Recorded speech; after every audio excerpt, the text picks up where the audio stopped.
Viewer discretion is strongly advised. The following is a dramatized retelling of the federal courtroom testimony in the Sean Diddy Combs trial, as reported by Inner City Press, for educational and entertainment purposes only.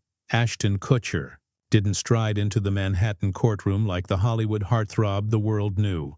No charming grin, no carefree swagger.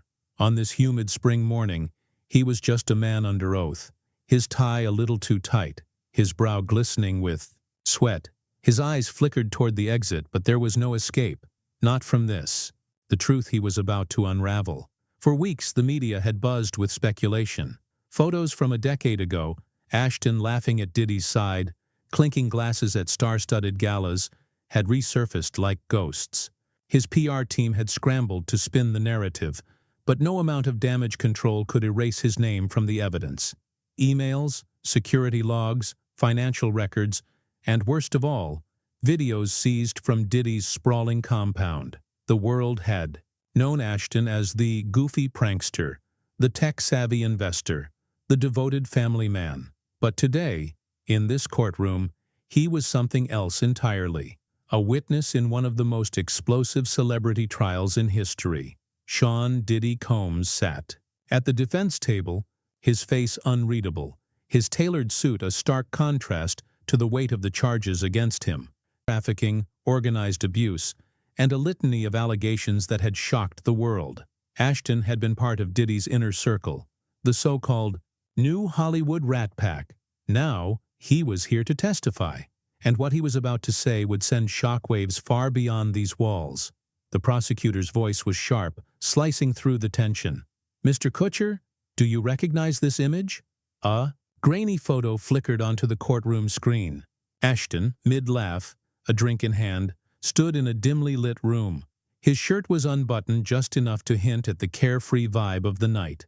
Around him, blurred faces, names the public would never know. "I do," Ashton said, his voice low, almost a whisper. "That was 2009. Diddy's White Party."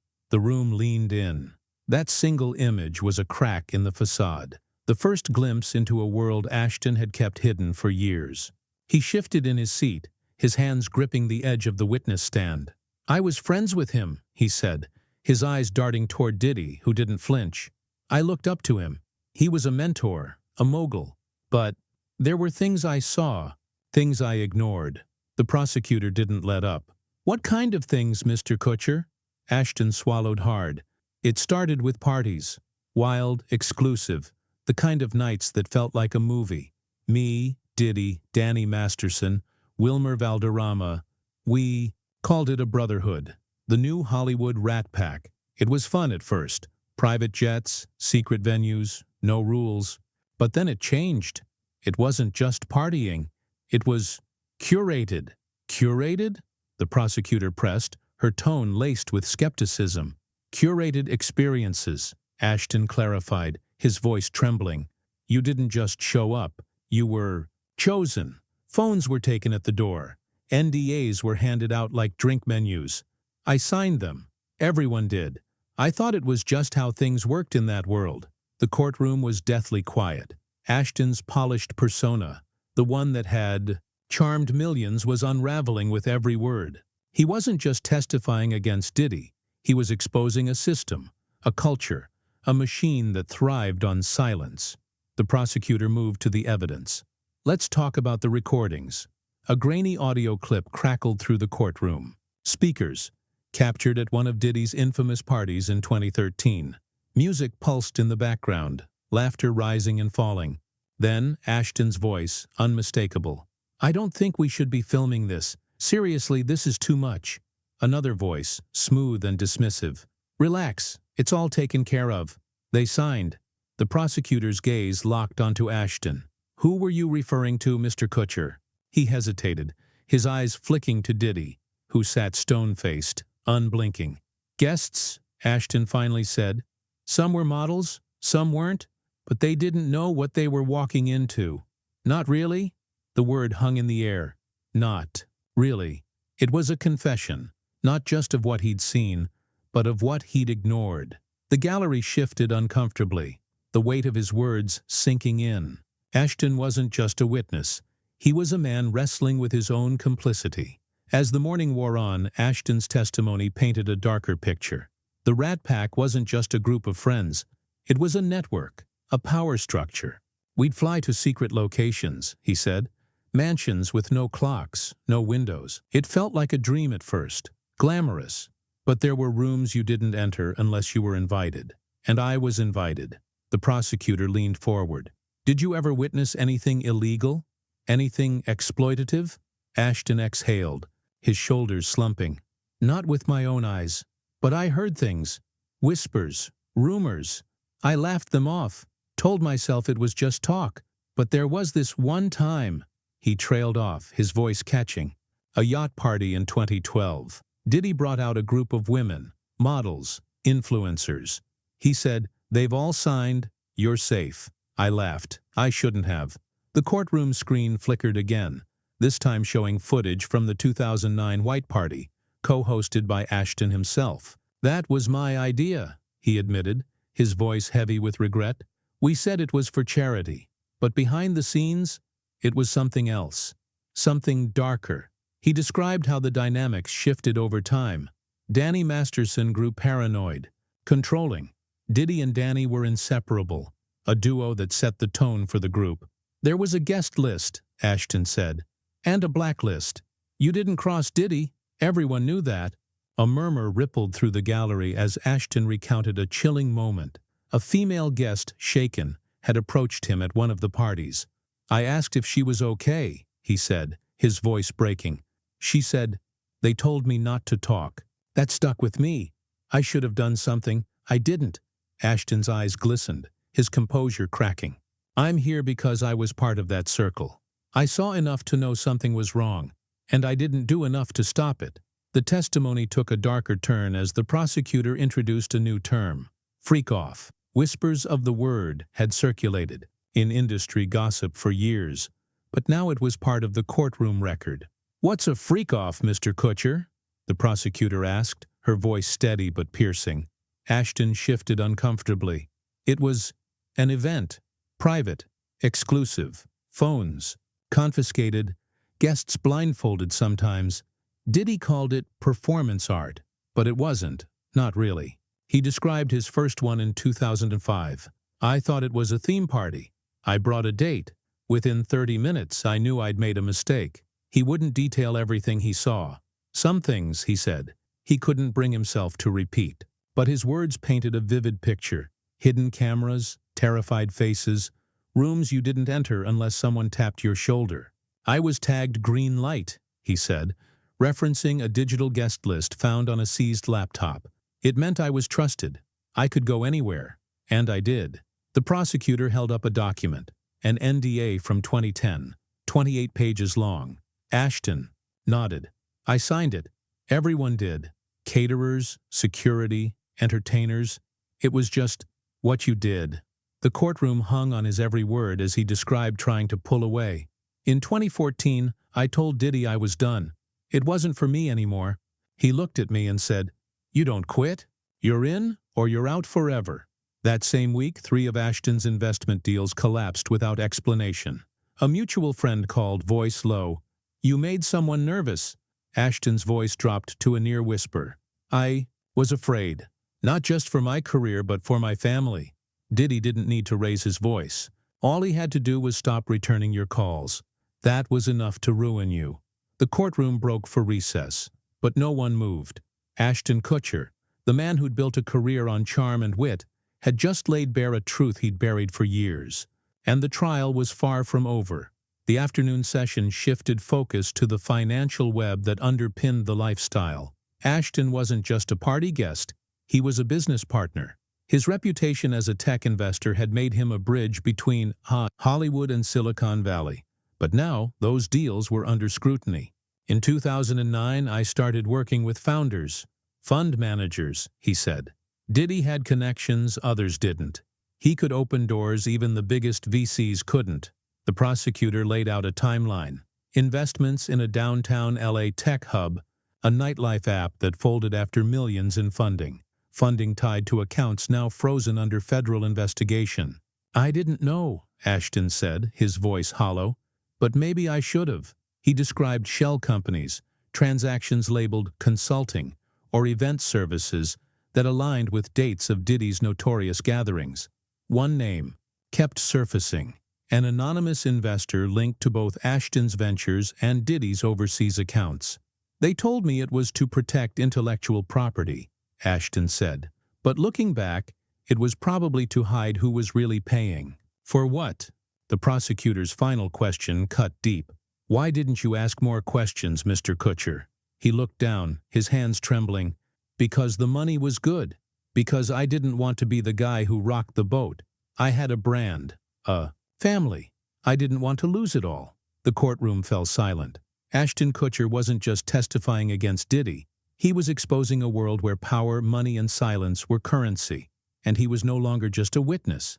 He was a man trying to rewrite his own story. Ashton's testimony had already cracked open the glittering facade of Hollywood's elite, but the second act was about to plunge deeper into the machinery of power, money, and silence that fueled it all. The prosecutor stood, her eyes like daggers. Mr. Kutcher, let's talk about the infrastructure, the network behind these events. Ashton shifted in his seat, his fingers twitching. It wasn't just parties, he said, his voice low but steady. It was a system, a web, Hollywood on the outside, something much darker underneath. He described a world where magazine cover stars, smiling for cameras, clutching awards, cashed checks signed in shadows. You'd see their faces on billboards, he said, but behind closed doors, they were part of something else, something that rewarded loyalty and punished questions. The prosecutor held up a document, a financial record with Ashton's name tied to a venture capital deal. This was 2012, she said. A tech startup you invested in, linked to Mr. Combs' overseas accounts. Care to explain? Ashton's jaw tightened. It was pitched as a nightlife app, he said. Connect influencers with brands, that kind of thing. But there was a page in the pitch deck that made me uneasy. Something about discreet background checks and personality profiling. I passed on it. But I should have asked why it was there in the first place. The courtroom felt the shift. This wasn't just about bad parties anymore. It was about a calculated infrastructure, a machine that blurred the lines between entertainment and exploitation. Ashton's circle, the so-called New Hollywood Rat Pack, had been more than a brotherhood. It was a power structure, and by 2014, it was starting to fracture, not from scandal, but from control. Danny Masterson got paranoid, Ashton said, his voice tinged with unease. Wilmer Valderrama started pulling away. I heard whispers. People were scared, not just of the headlines, but of what would happen if they stepped out of line. He recounted a friend who vanished from the scene. We thought he was burned out. Then he called me, voice shaking. You know too much to get out, he said. I didn't sleep that night. Ashton described how his own attempts to distance himself came at a cost. After declining certain invitations, parties, investments, dinners, his world began to shift. Projects I'd lined up fell apart. PR deals evaporated. Executives stopped taking my calls. It was like I was being erased, one door at a time. He leaned forward, his eyes haunted. In 2017, I ran into Diddy at a charity gala.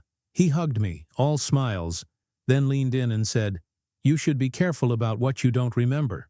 It wasn't a threat. It was a warning.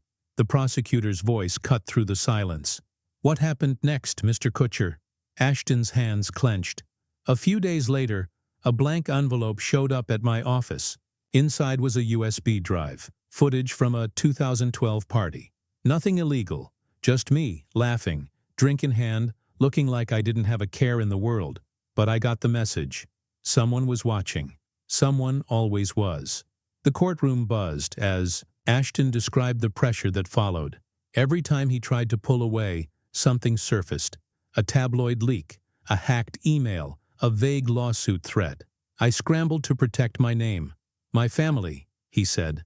But the deeper I went, the harder it was to live with myself. He recounted a night in 2018, a call from a friend warning of a civil suit against one of the Rat Pack.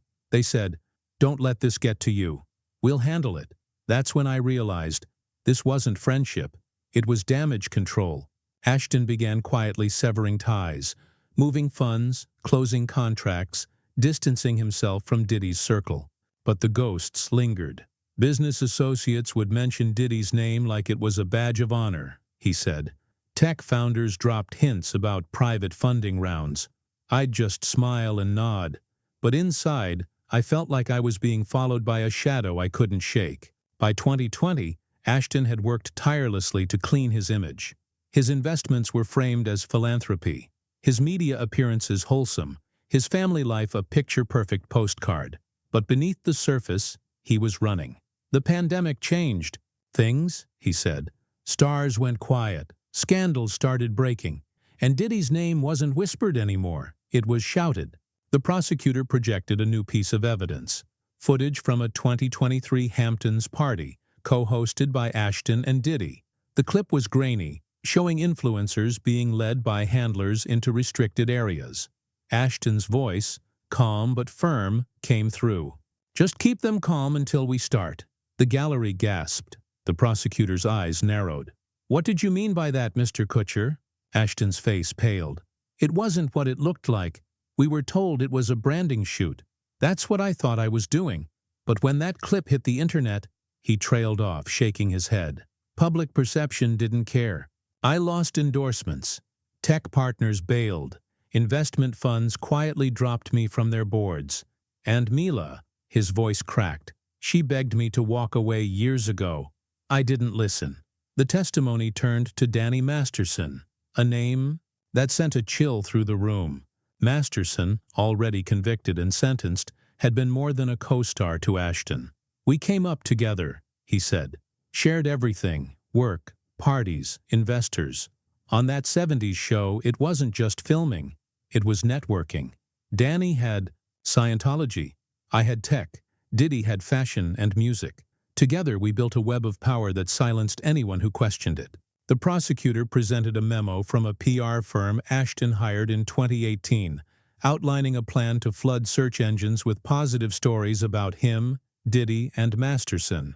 "It was timed with Danny's legal troubles," Ashton admitted. "Celebrity, endorsements, red carpet appearances, even donations to women's charities, all to drown out the noise. I was scared of what would happen if the public turned on us, so I became part of the distraction machine." He paused, his voice barely above a whisper. "In 2019, Danny called me. He was panicking. Said if things went south, he'd take people down with him. I asked who. He just said, 'You know who signs the checks.' I knew what he meant. Everyone in that circle did." The courtroom was silent, the weight of Ashton's words sinking in. This wasn't about being in the wrong place, at the wrong time. This was about a man who'd stood at the heart of a machine, close enough to see its gears turn. The prosecutor pressed further, introducing a term that sent murmurs through the gallery: the cleanup crew. "It wasn't one group," Ashton said. "It was a system. Fixers, drivers, private medics, publicists, legal shields. You'd walk into a mess, and by morning it was gone. People paid off, stories erased, sometimes memories too."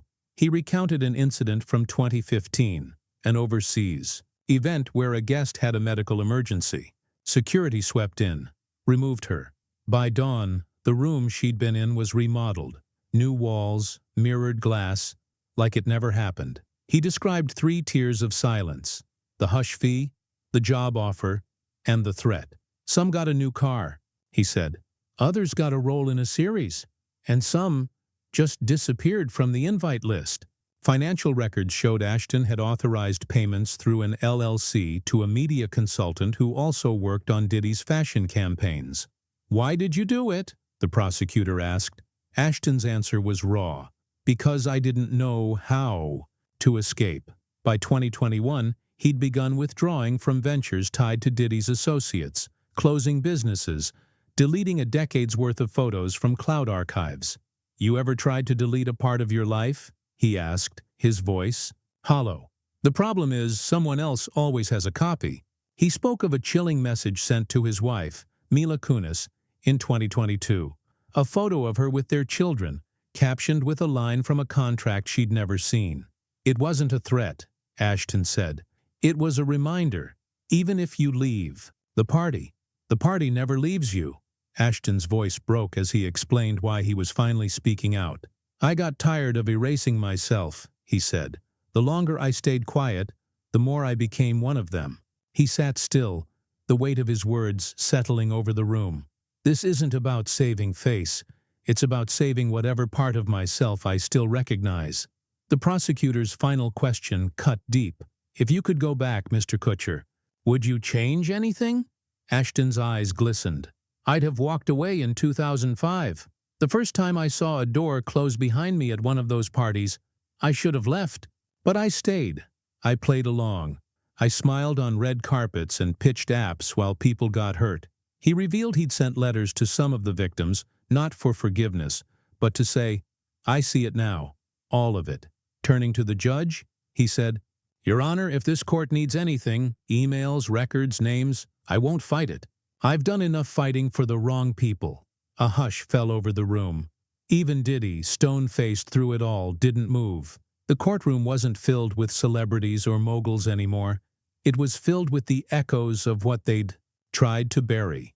Outside, the world watched, dissecting every word. Whether Ashton was a hero seeking redemption or just another guilty man with a polished smile, one thing was undeniable. The curtain had been pulled back, and the truth behind Hollywood's myths was uglier than anyone had imagined.